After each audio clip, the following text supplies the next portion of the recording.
What up, YouTube? Let's here. Thanks again for visiting the channel. As always, I appreciate it. If this is your first time to the channel, thank you so much for watching.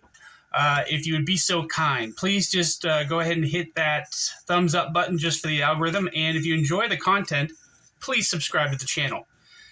I'm going to say this again, just for everybody's benefit, just until I think enough people have seen enough videos for everybody to know this, but I'm going to be adding a short, a little extra bit to all of my reviews. I'm going to be going over the blade steels, the benefits and everything that each particular blade steel has, and just so that people that are newer to the community can get a little more information. I'm not going to do it right away. If you're just here for the review and you just want to see the knife, that's fine. Go ahead and watch as long as you'd like to, and then head out, and I'll do the blade steel part towards the end of the video so that nobody else has to wait through that if you don't care about the steel. So anyway, let's do it up, guys. We're going to be doing a quick review on the Berg Blades Iron Wolf. This is an amazing knife. I'm going to tell you all about it here in just a minute. Compared to the Rat Model 1, the Iron Wolf is just a little bit bigger. Compared to the Rat Model 2, the Iron Wolf is obviously going to be quite a bit smaller. The DEMKO knives, compared to the DEMKO 8020S, another big honking knife. The Iron Wolf is going to be a little bit bigger compared to the 8020S. Sorry, the 8020.5. The Iron Wolf is going to be quite a bit bigger. And last but not least, the SPYDERCOs. The SPYDERCO Paramilitary 2 is obviously going to be quite a bit smaller than the Iron Wolf, and the Para 3 is going to be even smaller than the Paramilitary 2. Carry profile, get these guys closed. Okay, so the Iron Wolf is obviously going to be quite a bit bigger than the handle on both of these knives. Thickness, compared to the the Para 3, the Iron Wolf's going to be quite a bit thicker than the Para 3. And height, it's not going to be anywhere near as tall as the Para 3. Actually, let's check it on the tallest part of the blade here. Okay, yeah, still nowhere near as tall as the Para 3. So, first things first. Oh, I got a light out. Holy crap. Let me fix that real quick. Okay, hopefully that helps a little bit. This amazing, fantastic, beautiful, wonderful knife has a blade that consists of 20 CV blade steel. There's not very much billboarding on this knife at all, just the Berg Blades symbol there. And I don't think there's even anywhere on the blade that tells you what the blade steel is. This is a flat ground blade with a flat that carries out around 80%, maybe 75% the length of the blade, and there's a swedge that starts about a fourth of the way into the blade and carries out all the way to the tip. This is a flipper-only operated knife, which is running on bearings. That gives it very, very smooth action. The hardware on this knife, you've got a T8 for the pivot, and you've got T6s, unfortunately, for everything else, which is kind of a bummer, but it is what it is. It's a huge knife. I wish they would have used T8s. But you've got 2 screws on each side of the scale. I'm sorry, you've got 2 screws on this side and 1 screw on this side. The other one is held together by the pocket clip screws. But they're all T6 screws. Then once you get the scales off, there's going to be 2 more screws up here by the back spacer, which are also T6 screws.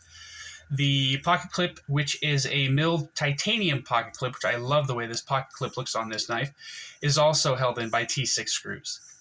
This is a titanium frame lock knife, or if you want to call it a subframe lock or bolster lock, and it also has the titanium scales without any liners at all. There is no milling on the inside of this knife to save weight, but it's not too heavy of a knife. I wouldn't say that I would call it a super heavy knife at all. There is a titanium backspacer here, which is also milled and looks fantastic. Matches perfectly with the lines of the knife. And there is a steel lock bar insert, which is also held in by a T6 screw. The lockup here looks like we're locking up at about 25 to 30%. We are... Looks like the centering is off just a hair to the show side, but I think I just need to tighten up the pivot a little bit. There is no blade play up, down, left, or right on this knife, and the action is fantastic. With the flipper tab, you can light switch it or you can push button it. It works fine either way, and it's very, very smooth. Doesn't drop shut, but it doesn't take much encouragement to get it to drop down either, which is awesome. The ergonomics on this guy are really good as well. As you can see by this huge forward finger choil here, you can choke up on it quite a bit, and very, very comfortable. There's no hot spots at all with that pocket clip being flat that doesn't dig into your palm. And if you need to choke back on this knife a little bit as well for a little bit of light chopping, you can also do that. I think that this thing can handle just about anything you can throw at it. It's a very robust, I don't know that it's, say, overbuilt, but it's definitely a hard use knife. I can't think of much of anything that I wouldn't use this for. Now, looking at the knife, you can probably tell there's nothing on it. I have never ever used this knife, and that's just because I think that the blade is absolutely beautiful and I don't want to mess it up. And I've got plenty of other knives that I can use. So as I do use the vast majority of my knives, I don't actually use this one.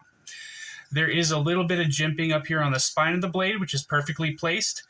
It's not too fine, and it's not too aggressive either. So it's just fine for holding your thumb in place there. You can hold this in a pinch grip if you need to get a little bit more control on it, and it's got a nice cute tip here with a little bit of belly towards that. I would call this actually, I don't know if you'd call it a drop point or a tanto, but there is a little bit of tantoness right here. I don't know if you can see that or not.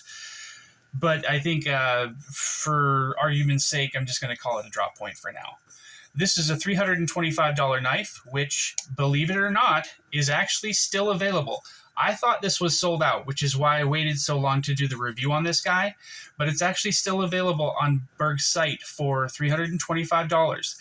And I'm going to put those links down in the description for you guys if you want to check this knife out, if you're interested in it at all, which I'm sure a lot of people are going to be.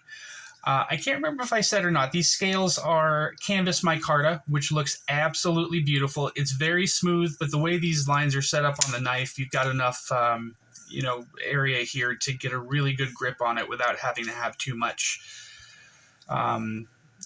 texture or milling on the micarta scales. I don't think it's really necessary. The titanium on this knife looks fantastic. They've got a really, really nice tumble on this guy, so it should hide any marks that may occur if you choose to use this particular knife. I don't really know if there's anything else I can say about the knife here, so I'm going to go over the steel. As I said, this is a 20 CV blade, which is Crucible's version of M390, which is why it's so popular these days. It's a tool steel with a high volume of vanadium carbides, providing exceptionally good wear resistance. It also contains the highest amount of chromium of any high vanadium stainless steel currently available, providing outstanding corrosion resistance. So your wear resistance and your corrosion resistance are absolutely money on this knife. According to CPM's site, the CPM process results in a finer uniform carbide distribution, resulting in improved toughness and grindability. So it's good with toughness as well. I don't know if everybody knows or not, but normally with the three different things that you look for in a blade steel, you've got wear resistance, you've got corrosion resistance, and you've got toughness. A lot of people include sharpenability in there as well, but normally when you increase on one thing, you lose on something else. The best thing, or the great thing about 20 CV and M390 is they have usually, I'd say, the best ratio of those three things in as much balance as possible, which is why it's so popular these days.